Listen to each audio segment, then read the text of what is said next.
আল্লাহ মালাকুল মাউত কে বলবেন, মালাকুল মাউত কি অবস্থা? বলবে সব শেষ। মাইয়াব্বা, কে বাকি? মালাকুল মাউত বলবে জিনেরা বাকি, যাদেরকে দেখা যায় না। আল্লাহ বলবেন জিনদেরকেও শেষ করে ফেলো, রুহু কবজ করো। মালাকুল মাউত আজরাইল জিনদের রুহু কবজ করবে। আল্লাহ এবার জিজ্ঞেস করবে, ইয়া মালাকাল মাউত আখবিরনি মাইয়াব্বা, এবার বলো আর কে বাকি? মালাকুল মাউত বলবে, আল্লাহ মানুষগুলো সব শেষ, জিনগুলাও শেষ, এবার বাকি ইবলিশ শয়তান। কে বাকি? ইবলিশরেও শেষ করো, ইবলিশও শেষ। আল্লাহ আবার জিজ্ঞেস করবেন, ইয়া মালাকাল মাউতি মাইয়াব্বা, আর কে বেঁচে আছে বলো?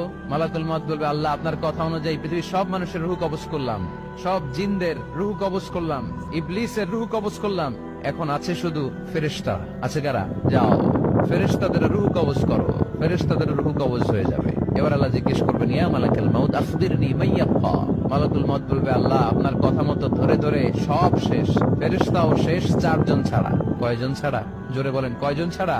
ইসরাফিল, জিব্রাইল, মিকাইল, আজরা